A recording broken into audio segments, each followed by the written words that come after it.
Yeah, hi, welcome back.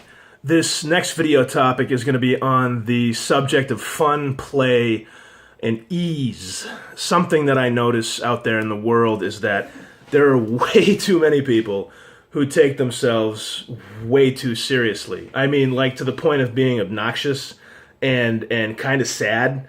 It's we're in this world where there's like videos and Facebook and people posting pictures. And like for me, I can only speak for myself. I'm one guy. For me personally, the older I get, it's like, who cares? Like really like that. Like who cares? There's not enough time. We don't live long enough to waste our time being super significant and meaningful and I'm here, look at me. Meh. That's like the biggest waste of time that you can possibly engage in.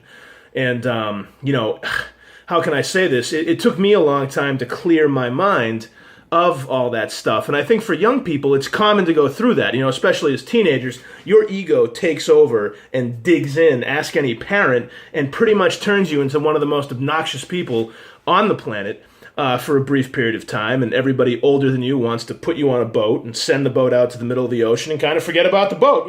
Did you notice that Bill went floating out? Nah, okay, bye, Bill. No, we say that with love and affection. We'd keep you around. We'll just make you do all the crappy jobs for a while. So fun, play, and ease.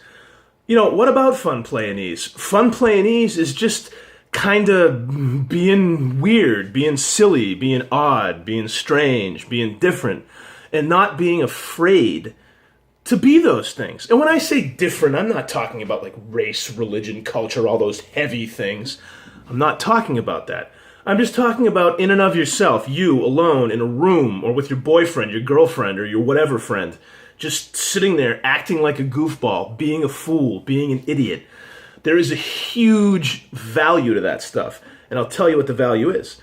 The value is that you allow yourself, you allow your being, your spirit, whatever is driving this sack of meat around you, to loosen up, to just relax and woo. See, I'm doing it now on camera, and I didn't die. Nothing happened. Nobody came to get me. I didn't lose my job. And I think back to being a younger person, and I remember that this was like the death. I was learning in college and all these new ideas, and then I went to graduate school, and oh my God, more new ideas. And then I got into the workplace, and I'm going to show how wonderful I am, and that was the dumbest thing I've ever done. The best revelation that I've ever had on a personal level, the absolute best revelation, is that I'm just a regular guy. It's the greatest revelation of all time. It's not that I don't matter. I have a wife who loves me, a family who loves me, friends who love me. I love them back. It's fantastic. I work, I make money, I have a home. It's great. Being able to set myself free in my own mind and say, dude, who cares that you went to Tulane University? No offense, Tulane Board of Directors. I'll send some money next month. Who cares that I went to, University of Texas at Austin? Ooh, who cares that I have a business? It really just doesn't matter. In the best way possible, it doesn't matter. Gandhi said, quote, "What we do doesn't matter, but it's very important that we do it." Meaning, to the world, out there, to the external, nothing's significant. It doesn't matter what you do. You could make $1 billion. You could disappear tomorrow. The guy down the street's not even going to blink. He's going to keep going to work, keep eating eggs for breakfast, keep saying hi to his kid on the way out the door, kiss his wife on the cheek, adios. But for you, it's important. So then the whole question becomes, how do I use fun, play, and ease, being kind of silly, how do I use that to find my purpose? Who I am, what I'm here for, what I do. How do I do that? That's something that you got to think about if you haven't already thought about that. That's something that you got to grab a sheet of paper and grab a pencil and just write down, everything you think that you're here to do, you're here to add, and that'll be fun for you. I'm a translator, I'm an interpreter, I'm a writer, I'm a teacher, I'm an educator, I'm a speaker. I love these things, love them. I love this video. I'm not even going to see you, but I love you for watching. Because I know I can share this stuff with someone and it might make a difference. You have to find, and the sooner the better, You have to find what it is that matters to you. If I could give one lesson to everybody, if I could like implant it in their brains, like remember in the Matrix, bzz, I know Kung Fu. If I could do that, it would be the fun, play, ease, silliness. The world would be a much calmer place.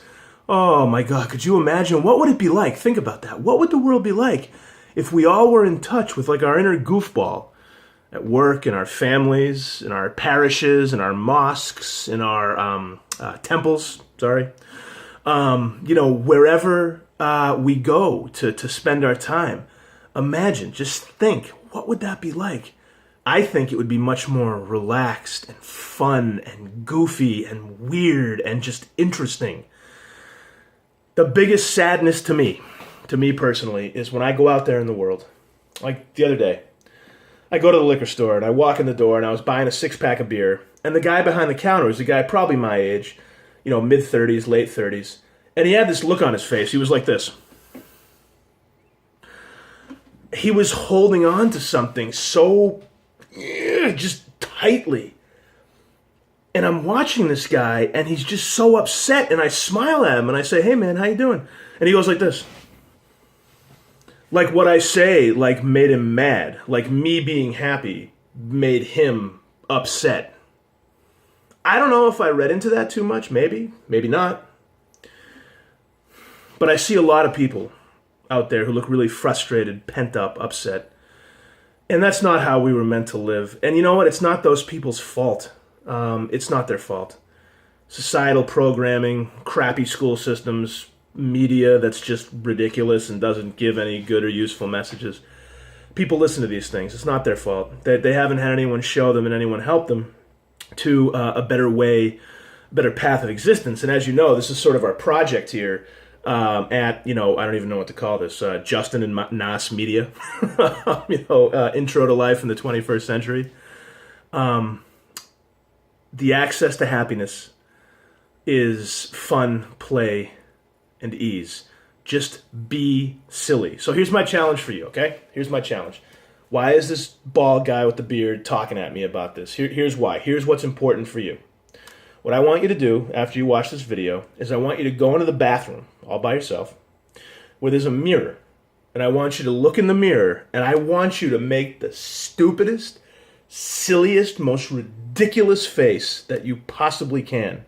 And I want you to hold on to it like, and just look at yourself being an idiot. And what I want you to start to do is you look at yourself. Don't look away. You got to look at yourself. Don't look away. I want you to start to feel love for that idiot. Say, wow, that's awesome. Like really, really like feel it. Let the juice flow. Just like, it's awesome that I'm such a moron. It's fantastic. The information age has taught us that we all have to be geniuses and thought leaders and gurus. Humanity existed for 200,000 years before this stuff came along. I don't know, will this stuff be here forever? Will it not? I have no clue. This is not my area. I don't care. I use it now because I have to for work. Would I prefer that it wasn't there? Yeah, actually I would. I'm not the biggest fan. But you get to pick. You get to pick whether or not your life is going to be one like the guy at the liquor store who's like this, or whether your life is happy and fun and free. It's up to you. It's always up to you. Thanks for listening. Go to the mirror. Go act like an idiot for a while. And then go call someone you love and act like an idiot on the phone. Thank you. Bye.